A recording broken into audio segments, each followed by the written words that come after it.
Welcome back, ladies and gentlemen, to another episode of Through the Fire, an SBN Small Business Network podcast. I am your host, Ryan Wickline.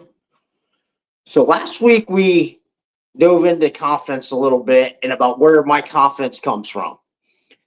This week, I'm going to give you three simple, basic things to build confidence in yourself or anybody else.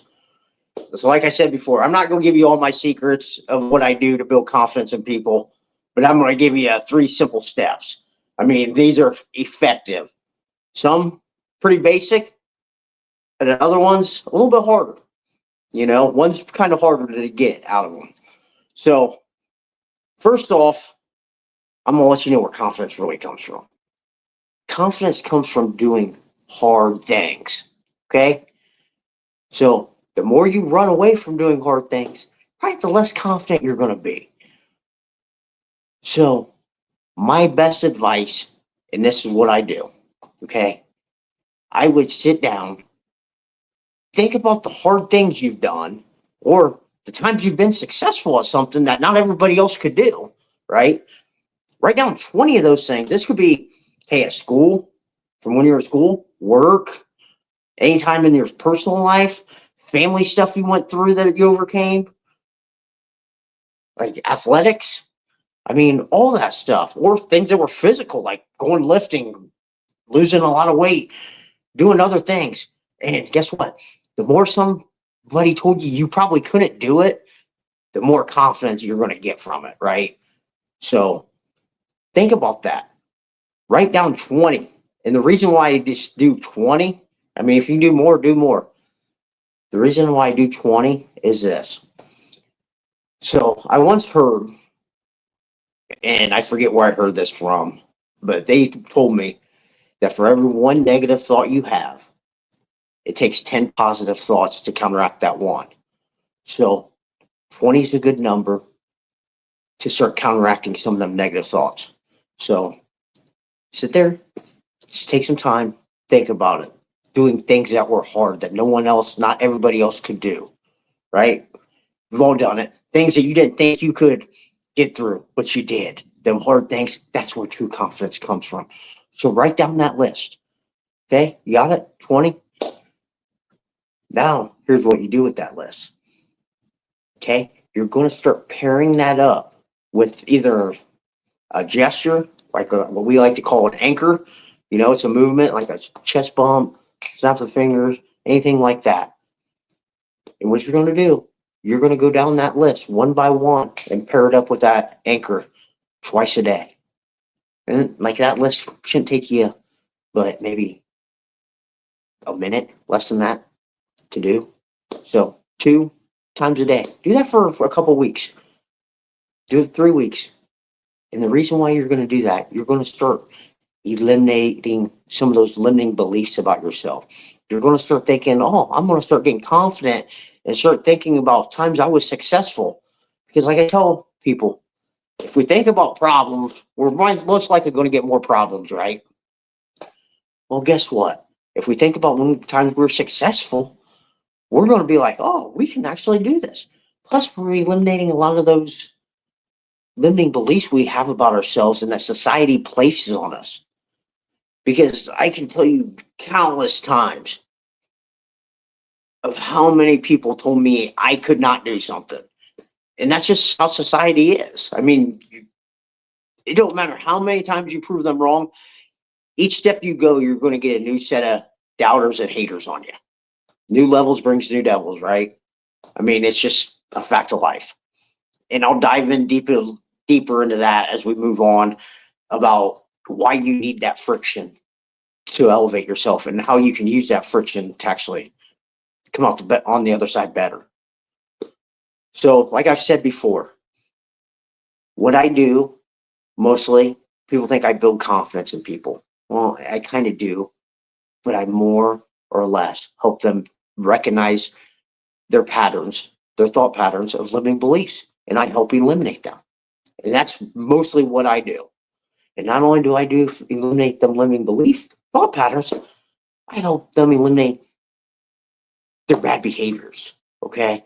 So as I move on to step 2 right here, which this one's a little bit harder to get people to buy into because, like I said, everybody thinks that they put in enough work, right? That the amount of work they're putting in is going to make them successful and they're just doing enough. Well, guess what? They're wrong. Just like you probably are wrong too. Okay. So I come from a different school of thought on this. Confidence comes from consistent daily actions, right? And not just consistent daily actions, but tough, consistent daily actions. Okay. So what I mean by that is you have your action plan, right? Of the amount of work you put in a day, and then I have mine. So like to use it as like in a sports way, because I work with a lot of athletes. A lot of kids think that just by going to practice, they're going to be successful, right? Well, wrong. I don't fall in that thought pattern. I bring out a different train of thought of, hey, you go to practice, then we do extra practices. You go to practice, we do extra lifting sessions, we do extra running sessions. We continually put in more work than the guy next to us. And why is that? Consistency compounds. Okay. So over a longer period of time, my effort is going to double, triple, quadruple your output. So guess what? I'm going to get to where I want to go quicker than you are. And I'm going to pass you pretty quickly. And that's my goal. I'm always chasing the people ahead of me. I'm never looking behind me at the people coming from behind me because they're not going to catch me. I'm telling you that. They will not catch me. I'm going to put up such a high pace that the people behind me are never going to be able to catch me. And I'm going to start picking off the people ahead of us one by one. And that's all found in the pursuit. And I love it. I love pursuing people ahead of me. And I just, like, I thrive on that actually, because I know the amount of work I'm going to put in. But like I said, this part's a little bit harder. Like trying to relate to you, like with a sports metaphor, like a lot of the athletes I work with, okay, they think they're putting enough work in. Well, I know they're not. And I'm one of them guys that'll tell you anything, you can accomplish anything you put your mind to, right? But the one thing you'll hear me tell a lot of people is I don't see it. And they don't understand why I say that. They're like, you don't believe in me. No, I do believe in you. I know you can do it. If I didn't believe you couldn't do it, I wouldn't be around you. The problem lies in this. Your effort is not consistent with what your goals are. Your daily habits are not consistent with what your goals are. And you can sit there and lie to your parents or anything like that, or some of the other people around you telling you how bad you want it. But you can't lie to yourself. Okay. And people who go through the grind, you're not going to lie to them. Okay. Because it all comes down to how bad do you want it? Are you willing to make the sacrifices and make everything that you say you want the priority, your top priority, and become kind of obsessed with it? So this is when I finally get these kids or even other adults to buy into this part when they fail. So failure is usually the motivator to send them more to me and be like, okay, what I'm doing is not working. So what's your suggestions? I'm like, okay, now we can play. Now we can talk. So what we do, I build up something so much more than just like an action plan with a lot of them. I get them to start like committing to extra stuff a week. Now, some of them already do it. And I mean, some of them are like really bought in before I even get to them. They just need more limiting beliefs knocked off of them. But a lot of them, their daily habits suck. I mean, it's part of my language, but that's really not that bad of a word, but they do. They suck. And it's just getting them to reform them habits of saying, hey, motivation isn't always going to be there. It's just being disciplined and showing up and doing it because I said I was going to do it. Right. So finding that pattern and that consistency in all your actions that are working towards that common goal, even when you don't see progress. Because guess what? Eventually you're going to build that momentum. And that momentum is going to start taking off. And once you start seeing that momentum building, you're going to be harder to stop. It's hard to stop. You'll start seeing it. It might take a month, it might take 2 months, maybe 4 months, maybe 6 months or a year. You never know. But you eventually you're going to see it, and it'll start taking off for you. And once you hit that moment, you're like, yeah, okay, I see progress now. That momentum, and you see that progress, and you're like, okay, I'm right where I need to be. Okay. So finding that consistency right there in everything you do, in all your actions towards that common goal, and doing the extra is what matters. And eventually here, I'm going to have something, I'm building out a action plan for everybody. If you guys want something, I'll be posted on a lot of my stuff to help people change habits and become the person they want to be. So that'll be coming out here soon. Okay, third one. And this one's a good one. Body language. Okay. So if you go out there and look at some kids or some adults, you can tell they're not very confident, right? They're always like this, walking around, moping around. Well, guess what? From an athletic standpoint, if I see you moping or I see you're tired, guess what? I'm going to pour it on you, right? If I smell blood in the water, I'm like a shark. I'm going to attack and I'm going to finish you. I'm going to take you to deep waters and finish you. Okay? Just how things are in life. I mean, you can be either be the hunter or the hunted. I mean, it's your choice. So body language is huge. And a good story I can have on this one to show you how important it is.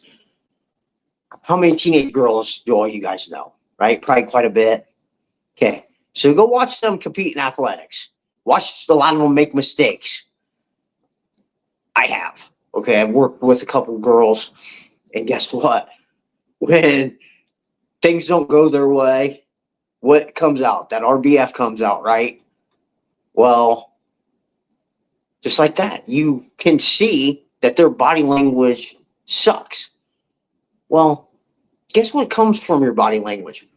Your mind, your energy, and pretty much all your confidence. So what you need to do is start acting like you're going to do it. So you can have good energy, right? Not everything's going to go your way. But guess what? I can still have that good posture, shoulders up, head high, talk clearly to somebody like I actually know I deserve to be where I'm at, and not somebody who's scared. I mean, there's nerves that come along with everything, but act like you've been there before, right? So guess what? The best way to start building your body language up during tough times is to start practicing it. So like all the kids I work with, one thing we talk about is when they need good body language, right? Guess what their number one times are? Probably in school before they take a test, right? Or right before they're going to compete in a sport, right? So guess what? I talk to them about, hey, go to practice and act confidently. You can do that at practice, right? Even if you don't feel like you're tired, act confidently. Even better time to practice. Hey, guess what? School, every day at school, go practice being confident. And eventually, after practicing it, guess what? You're eventually going to be like, hey, I can actually do this. Your mind's going to start believing, hey, I belong here. I'm better than what I think I am. And I can do this. So those three things are essential to building confidence. Good body language, consistent daily actions and habits, right? The third one, doing tough things. Okay. So now I have a story for you to finish this off with. So the way I look at building confidence is, and this is different than a lot of people, okay? Is I look at like having a toy. The toys with the little spinner on there? And this is what I feel like at times with when I'm working with people. I feel like I have this little toy and I'm cranking that little spinner on them, just slowly, slowly cranking it. And at the right time, I release it, and guess what? Whew, they're ready to go run through a wall. Okay. And I've seen it countless times. It's, hey, we start slow. We get you to start recognizing those thought patterns, the limiting beliefs that you have about yourself that society places on you, and then you start eliminating them. And once we start recognizing them and eliminating them, we'll get you to start believing, hey, that I can run through a wall and I can accomplish any goal I have. Because guess what? You can. And I'm going to leave you with this quote. So I have this on my Facebook page because there are so many people that are going to tell you you can't do something. Okay. It's just a fact of life. So I have this quote on my Facebook page. It's Albert Einstein quote. It said, everyone knew it was impossible until a fool came along who didn't and proved them wrong. Think about that. Be that fool. Prove everybody wrong. Because guess what? The more somebody tells you you can't do something, you should know, hey, I'm in the right place. Because guess what? When I do accomplish it, my confidence will go from here to here. And it's not to rub it in their face, but this is for me to show that I can do it. Do it for you. And remember, the only way to get what you want is go through the fire.